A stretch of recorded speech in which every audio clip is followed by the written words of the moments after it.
good morning and welcome to this webinar dealing with Connect to Grow program managed by Orange Belgium in partnership with Transgazellen. As you know, Orange Belgium is proud partner of Transgazellen for this new year 2022. And today we will address one of the key 4 topics that we identify at Orange to support your SMEs in its growth challenge. The topic of today will be cybersecurity, and I will be your host as part of my B2B product manager role at Orange for cybersecurity, and I will be together with Thibaut today. Welcome, Thibaut. Good morning. Good morning. Thank you very much. And we will manage together this presentation. And Thibaut, can you maybe introduce yourself to the audience here today? My name is Thibaut Claessens, and I'm a professional hacker. So it is my job to hack companies, small or big, protect them against cyber attacks or make them aware of cyber attacks. Okay, thank you and welcome to this webinar. So today with Thibaut, we'll try to give you some tips and quick wins to improve your cybersecurity posture as part of SMEs. We know that SMEs are particularly exposed, especially in Belgium, which is an SME market. Most of the companies locally here are SMEs. So we'll try to give you some tips to improve your posture and be able to respond and to react to all the threats that are popping up in the cyberspace. As part of the first part of this webinar, we will try to make you understand better what is cyber threat, what is a cyber risk, what is cyber criminality, and we will start with a throwback in 2021. We selected 5 main events that happened last year. You probably heard about it. But I will try with Thibaut to explain you what happened. For example, with SolarWinds, what is the type of incident and how did it reflect for a company? Yeah, SolarWinds is a very good example. It is a very commonly used software or vendor of software. A lot of big companies, but also the smaller ones, use their software in everyday use, everyday activities. And once there's something wrong or there's a vulnerability or an issue with that piece of software, it can affect your whole company. I think it's a very good example as well. Log4j is also here. It is a piece of software linked with other software. Application A uses that and application B as well. Well, if there's an issue with that core component, that Log4j, and hackers are able to exploit it, it means that your company is very vulnerable and can be shut down or even worse, malware, ransomware, whatever that can happen. It's a very good example. Okay, and if we take other examples such as Kaizea or even Microsoft Exchange, it's one more time some supply chain vulnerabilities that popped up, and the cyber criminals took advantage of those vulnerabilities. How can a company protect itself against such vulnerability? What type of advice would you give to a company? Yeah, I think for one, it is very important to update the software you're using. Make sure you have the latest patches. We have the Microsoft Patch Tuesdays, or just keep on track of what is the new security patches, what are the new trends that are being pushed from the company out. That is the first step that we can do, because they are the first mostly to know what vulnerabilities there are. So that is, I think, step one, is knowing what you have, but also are we up to date with our patches. Yeah, and for your information, most of the software vendor and also the hardware vendor are communicating about the critical vulnerabilities. When there is a patch, you can be aware. Your IT supplier is probably also aware of it. So keep an eye on the vulnerabilities as a first advice during this webinar. Another key incident that happened last year is the Colonial Pipeline in the US. You probably heard about it because it was affecting critical service. And also because the CEO of the Colonial Pipeline, I think, took the decision last year to pay the ransom for more than 4 million. So these incidents made a lot of media coverage. But that's also an illustration of how important it is for companies operating in critical businesses to improve their security capacities, security posture, because they are particularly exposed to cyber threat, and we will go back to this later on. In parallel of those events that were communicated in the media, at Orange we have a lot of threat intelligence capacities thanks to our SOC, cyber SOC, and emergency response team network worldwide. And last year, we made also some observation about what type of incidents and the trends that we observe as part of our customer. And we will communicate to you a bit about it today. The first observation we made is the rise of incidents that happened, not in value or in volume, but the rise of incident per customer. So there is a clear trend that today our customers are more facing cybersecurity incident than the year before and the year before. So there is a clear increase. The second observation that we made is the importance of technology vulnerabilities. We just mentioned it before with Thibaut about KZA, Log4j, and so on. So this is also a clear trend that we observe, that most technology vendors are suffering from some vulnerabilities and the hackers are taking advantage of it. So that's a key element. And the third element is in terms of type of attack. The years before, we observed at Orange that most cyber incidents were targeting the network and the network anomalies. But this year, what we observe is that the malware is taking now the leadership in terms of attack categories. And that's an interesting trend because that will also lead to new habits in terms of monetization for the hacker. And we will also explain it a bit later. But as a transition slide, I will maybe remind you something that is very important. Cybercrime is no longer a matter of cyber geek in his garage that is doing some hacking for fun. It's now a real economy, it's a real industry, and this industry is today equivalent to the third biggest economy in the world after US and China. So it's not marginal, it's very important. So that's important for you to understand this because the hackers are capable today to monetize a lot. An example of monetization is, for example, the double extortion. Thibaut, you probably are comfortable with this. I don't know if you can give some words about it. And Sure. So yeah, indeed, we have a breach into the network, breach to the company. The hackers do a ransomware. They lock your files. They make sure that you cannot use your company anymore. You cannot use your IT. So okay, you have the files that have been locked, and you need to pay to unlock them. So that's one way of getting money. But okay, who says they don't sell your data? Because okay, they have locked it, but they also have the real data. So if you're a company, you have company secrets or whatever, your rivals will be very interested. So they can sell that as well. So it's a double monetization because you can split it up into two parts and you have double the gain.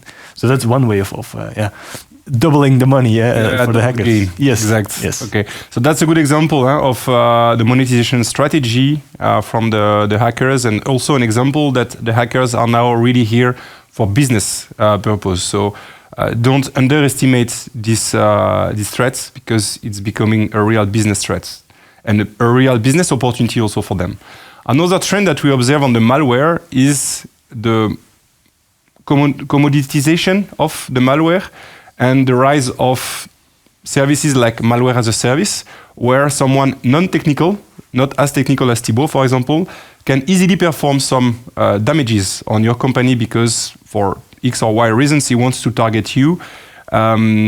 Today, a lot of services exist on the dark web, mainly, where you can purchase some services like malware as a service. How can you comment it, Thibaut? Do you see this trend also? Yeah. On your ethical hacker side? These days, you don't need the technical knowledge, as you say. You need money. You need money to pay for those services, and for really small amounts of euros or Bitcoin. In dark web cases, it's mostly Bitcoin. Can really purchase a lot of things. Can be malware, but can also be a denial of service attack. Or you can purchase account information or company information. As we said before, company gets breached, they publish the data, sell the data. 9 out of 10, it will be on the dark web.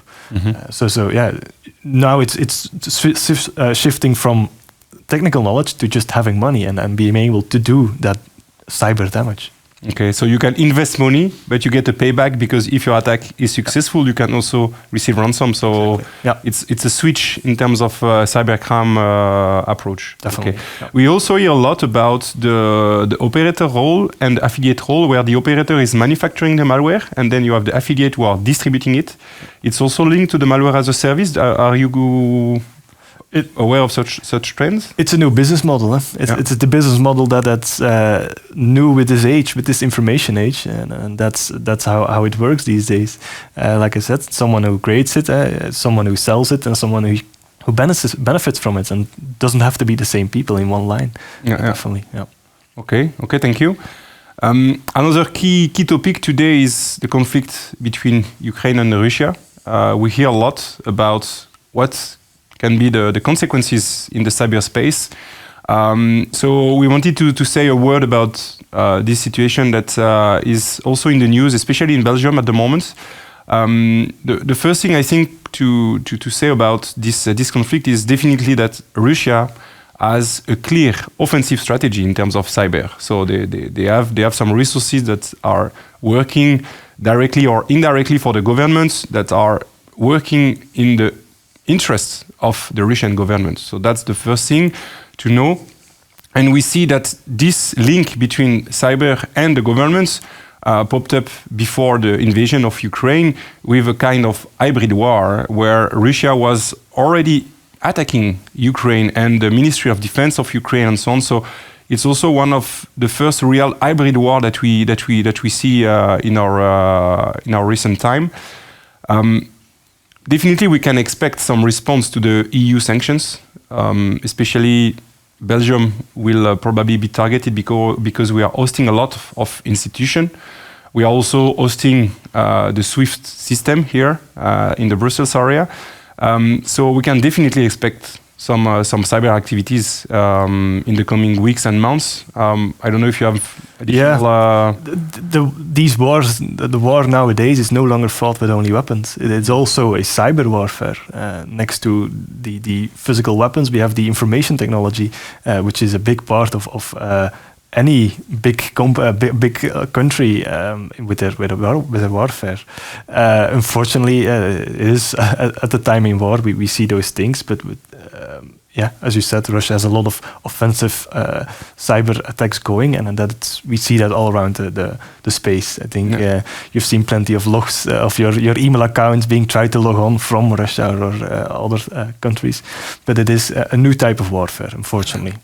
And the intention is a bit different also, because the purpose is not to kill your enemy, but to weaken your enemy. So to affect his business, to affect his growth, to affect his profitability, his market, or whatever. Yep. But so that's why in that conflict, possibly every European companies can be affected by the consequence of this conflict, because it's a way for the Russian government to weaken the European economy from a broader perspective.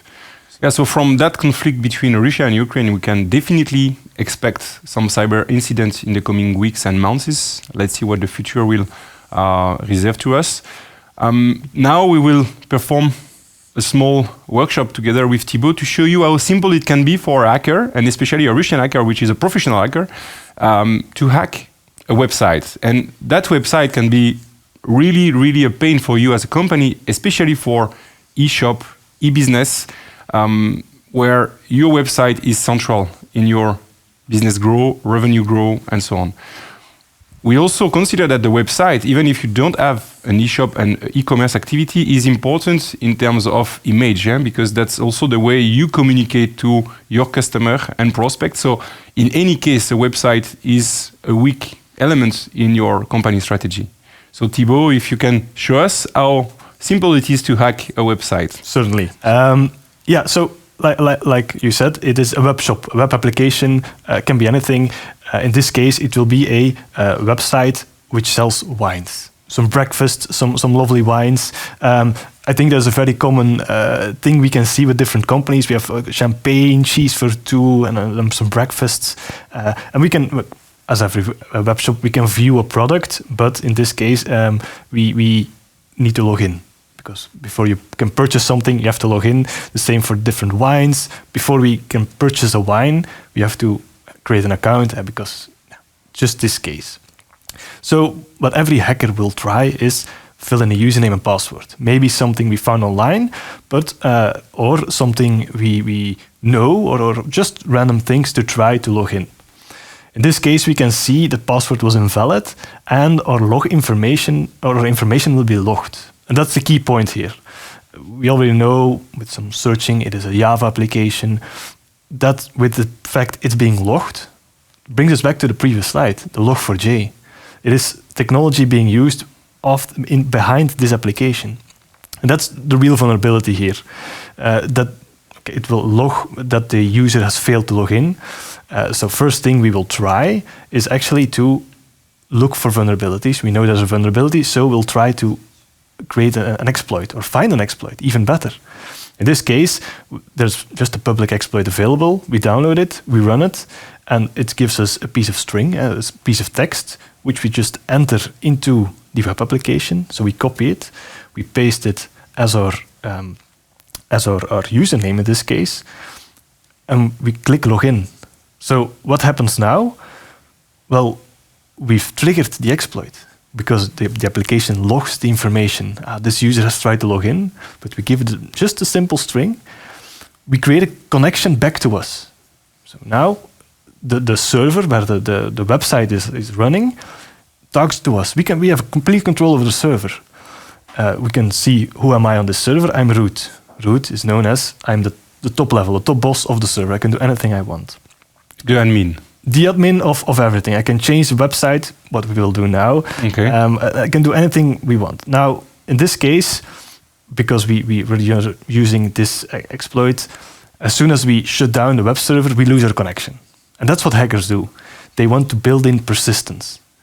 If anything happens, if the system shuts down, if it reboots, if something changes, we still want that connection. That's called a persistence. And that's what we're going to do. But first of all, we're going to download or put our vulnerable website or malicious website to that web server using some commands, something we did prior because we saw the application beforehand. So we're going to download that, and then we're going to set that persistence to make sure when we update that the website that we still can reach back to the machine. So first of all, what I do is a simple command again. As you can see, it's not that big of a command. It's very small and it's very common tools. No real, apart from that exploit, it's tools everyone can download. And now we can see, if I go back to my shell, it's called, I'm still root. Now I can shut down the server and I'm still connected to that website. So if you shut down the server, the website is no longer working? It's no longer working, but I still have my connection. Mm-hmm. So I'm going to misuse that to replace that current website. Mm-hmm. So it's no longer publicly available, but you are still the admin in the backdoor system. Yeah. And you can modify the content and then release again the website? Correct. Okay. So now I just shut down the website. As you can see, it's shut down and the website is no longer working. This means, because we have my persistence, I'm still able to do something. This means I can do whatever I want on that web server. Like I said before, I downloaded or I uploaded in this case, a hacked version of the website to that machine. It's called hacked. I'm just going to replace that with the real one. Mm-hmm. Because I still have my persistence, I can also restart my system and restart the web server. I will do that now, and then we will see a changed version. I made it a fun version, but it's not always fun. It's a very serious matter. We can see Tomcat, in this case the web server, has started again. And if I go back to the original page, we will be greeted with the login screen.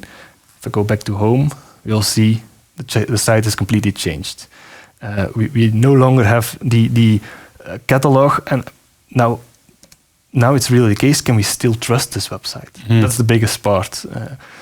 You don't see, apart from the images, because I want to make it obvious, but if those images are not there, how certainly are we that the website is hacked or not? Mm-hmm. And that's the big danger here. Now we left a lot of tracks, but real hackers will remove the tracks, the logs information. So if the real administrator goes into the web server, he will not see that someone has been there. Mm-hmm. And this is where the real threat lies. And possibly an end customer can use its credentials, Yeah. credit cards, bank accounts, and so on. Especially with web shops, it will be username, password, but also credit card information. Are you paying? And instead of the money going to the real company, it goes to me. That's. And plus, the credentials can also be sold on the dark web, because we know that today a bank account or an ID or whatever personal information you can find have a financial value on the dark web. Yeah, as we explained before, it's a whole other ecosystem running with cybercrime. Yes. Okay. How long does it take for a hacker to take control of a website? Depends on the things, of course. In this case, it was very obvious that log4j is there and it's being logged. But then it's just a matter of seconds. It could be that it's more difficult, that there are more hoops to go through, but every aspect that's being published online will be a gateway to the company, or can be a gateway to the company. It can be a matter of seconds or a matter of years, and that's the biggest thing. Real hackers don't have a set time frame to work in. They have all the time they want, and that's where we as pen testers or ethical hackers, that's our biggest issue. Our biggest thing we face is we only have a certain amount of time to find things, whilst real hackers out there, they have days and days on end to try to get in, and that's a big difference, and something that really people need to understand. Cyber evolves as much, so quickly these days, and hackers try to hop on that bandwagon and get in the newest vulnerabilities, and it's an evolving thing, and it's really they have all the time. That's the key point here. Yeah. Okay. And what would be the recommendation for a company to protect its website? Is that to use a web application firewall? What type of solution exists to protect to such type of attack? There's no one thing to solve it all. There's no one ring to rule them all, as we say. No, it is a combination of things. We need to do web application firewalls, or we want to do a pen test, a penetration test, a security test. We want to update everything. We need a register of what is that software, or what is that web application using, what version is it on. Being aware of what is out there is already a big step in front.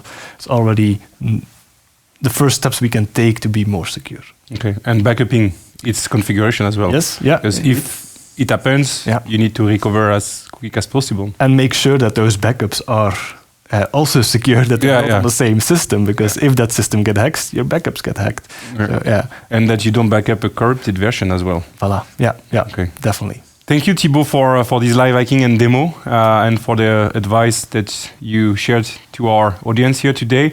Now it's time to go for the third part of this webinar, and the tips that you would like to share with you to improve your security posture as a small organization. And it's important to understand what is a security posture, because security today is a risk management exercise. So you will never be 100% protected.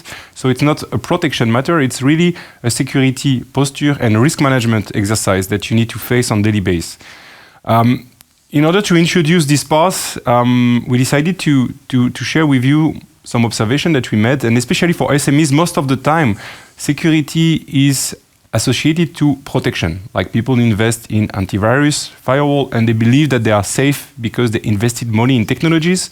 But it's much more complex than that. And especially because the technologies, as you see, can sometimes have some vulnerabilities. So they are used in order for the attacker to enter your perimeter. So here we wanted to just remind you some foundations about cybersecurity, and to go back to some framework that are here to help you build your cybersecurity strategy. So we have three frameworks here on the screen. The first one is one of the most common, I think, is the 3 pillars of cybersecurity, which is made of people, so your employees, you as a manager also, the processes that make cybersecurity work in your organizations, and the technologies, antivirus, firewall, and what we mentioned just before. So you see from the first framework, we already see that technology is just one component of your global cybersecurity strategy. The second framework is more about data. It's a data protection triad, and it's the CIA triad. So confidentiality, integrity, and availability. Today we decided to focus on the third framework, which is much more a vertical approach, but that makes you realize the importance of governance and management that most of the times for SMEs is underestimated. So here we really encourage you to address cybersecurity from a business management angle and no longer from a technology angle. So that's the main message for us today. And we will jump into the topic by starting on the governance part. So maybe Thibaut, you can share a word about this part, which is for us a key element at the starting point of every security strategy. Yeah, certainly. And I think one of these elements here, which really tingles my knowledge or my interest, is knowing your IT perimeter. It all starts with, what do we have? What is in our company? That's really the baseline you need to know. Because what are you going to protect if you don't know what you have? So it all starts from there, and that's really an easy step. I don't say it's very easy, but it's the first steps companies can take into securing themselves. Knowing what we have. Do we have? How many computers do we have? What's on those computers? Because your IT perimeter consists of the assets. They're not all physical. We have a physical computer, but it can also be software assets. What software? What libraries? What information do we have? Those are all assets that need to be protected. But you need to know what they are before you can protect them, of course. Yeah, so and also the data. Yeah, certainly. Because assets are hosting some data most of the time. Yeah, certainly. So once you know what's out there, another point there is inform and train your employees. Well, okay, we know what we have. Okay, how are we going to protect them? We cannot put one person to protect it. Everyone needs to know, how can we handle our assets in a secure manner? How can we provide data to our customers, to ourselves? How can we process data in a secure manner? Everyone who touches your asset needs to be aware or trained how to use it securely. Mm-hmm. That's another topic I really believe in that needs to be tackled. Yeah, and especially when we know that 95% of incidents results from a human error. So definitely employee awareness is a key element that we advise SMEs to address, because it can be quite easy, it can be a quick win, easily implemented, it's low budget, so definitely it can be a key focus for your cybersecurity strategy. Also, I would like to go back to the IT perimeter, but that will also help you to handle the first advice that we list here in our PowerPoint, is the management of your risk. So if you know where are your assets, what are your assets, where is your data, and you also know your core business, your geographical location. Are you part, for example, of a critical service like the colonial pipeline, for example? As soon as you know all those data, you should be capable to list the risk that you are potentially exposed to, and you should be also able to classify them.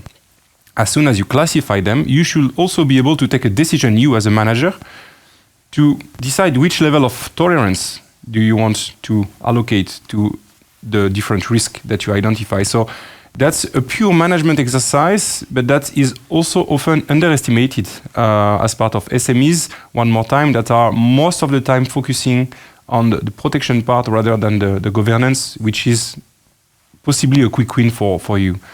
The last element that we listed here is the preparation of a response plan, because an incident can happen. We see that it pops up from everywhere, locally, internationally. So nobody is exempted. So it can happen to you tomorrow and one day. I do not wish it to you, but it can happen. So it's very important that your organization is prepared, that you associate the roles and responsibilities, what is actions to be taken in case of incident, in order for you to save time and to limit the damages. Because we see that most of the time, if you are not ready to react, the damages are more important than if you are ready to react. So that's for the governance part. The second part that we would like to share with you today is the management part. So the second level, just below the governance, which is closer to the operations. And one of the advice here is the split between the IT domains and the privileges that you can associate to your employees and to your team. It can also include the external provider that have access to some of your resources. So that's also something that we see as very important to manage security risk. Yeah, definitely. And I think from a technical aspect, as a hacker, the first thing we try to do as soon as we get into a company is something that's called a privilege escalation. We try to get to the highest level in the company, or IT level. As we've seen in the demo just now, I was a root. root is the topest level. That's the best privileges. I have all the privileges. That's what people want. But splitting that within your organization, it's very important to do that, because you can add more layers of security. So it will be more difficult to get to that root permission level. Make sure it's all split up and properly protected. Yeah. So segmentation is key. Very important. Yeah, definitely. We also see here the backup. We also mentioned it earlier during the live demo. Backupping is definitely important. If you can automate those backup to make it regularly, that will definitely help you in case of incidents, in order to recover also more easily. And as you can see, it will save you time, especially, for example, for eShop, where the configuration can be complex. It takes time to install and so on. So that's a good advice. Yeah, and also, taking backups is very good, but making sure they're working is even better, because you can make a backup and say, we make backups, it's fine. But if you never test that backup can be replaced, so the system is down, take a backup. If that process has never been tested, you're in a new issue. You can make as many backups as you want, but make sure that the backups you take are working, that they are proper, and you can put them in place whenever needed. So regularly, but also make sure it works. Yeah, good advice. Because when you need your backup, you don't have time to test and to learn. Yeah. And the last advice that we see also, that's also quite basic, it's to apply very robust password policies. We see passwords are the weekend entry point, let's say, to IT perimeters. Yeah. You as a ethical hacker, I can imagine that you see also it as an entry point, as an entry door. Yeah, most definitely. I think passwords are very commonly leaked. I think every week we get a news article, company X has been breached and the passwords have been leaked. Well, those leaks are eventually, we can get them. We have those passwords. If you don't change your password for X amount of time, well, that's the first thing we're going to try. As a hacker, if I obtain those leaked databases, that's the first thing we're going to try. So one thing is indeed a robust password policy, being update regularly, the same as backups, update regularly, but also make it as complex as possible. Maybe use a password manager. If you do, everyone in a family, someone has someone in your family, I can't remember all those passwords. Well, a password manager might be an interesting solution, because it will tell you, hey, maybe it's time to change your password. Hey, this is a weak password. So that's something that already can be implemented. A very quick win, as we say, in pumping up that password policy feature or layer of your company. Okay, thanks. And you as a manager, I think it's important to take this topic and to impose in your IT systems some rules. For example, the length of the passwords, the complexity, and so on.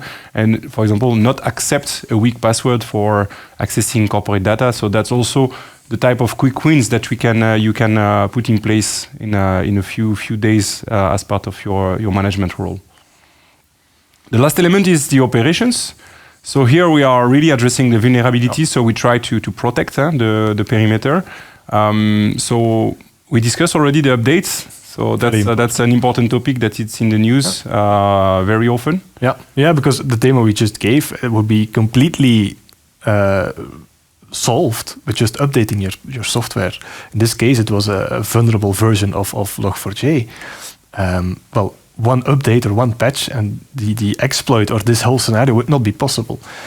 So sometimes it's just a click on a button and you can update. So it's again, a quick win, but it's a very important action that we need to take. Yeah, and also important to realize that this type of vulnerabilities in the systems is also implying a lot of technology provider. So we also see some security provider that sometimes suffer from security vulnerabilities.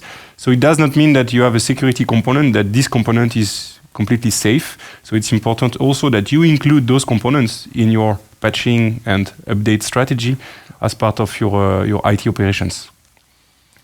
Another element is the email.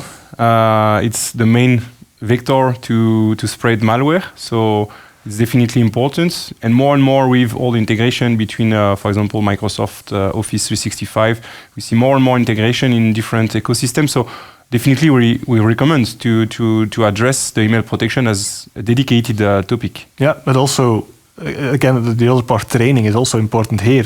Phishing, it's a very common attack vector. And I think most of the ransomwares I've seen originate from phishing. A successful phishing attack can be...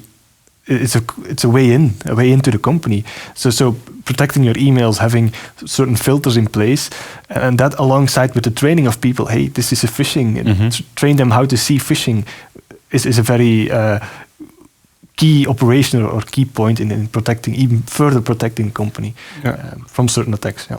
And that's a very good example of what we mean with security posture. It's the combination of different elements that will allow your organization to be better protected against the risk.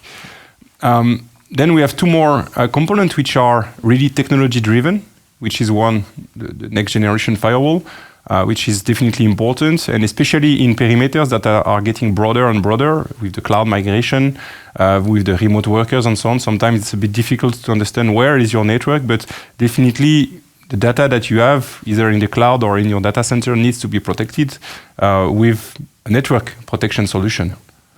Yeah, so earlier we said, okay, do not put all your money into devices or components, but it doesn't mean we don't have to. We don't need to. It's really important to have that layer, as you say, remote working. Okay, how are we going to tackle that? That brings a whole new set of vulnerabilities into your company. So having a firewall that can do the next thing, the next best thing, that is up to date, that is maybe in the cloud.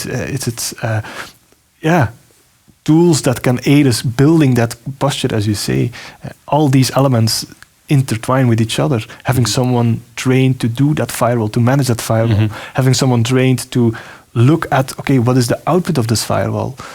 Those next-gen firewalls can really give very specific details that you can fastly detect an attack.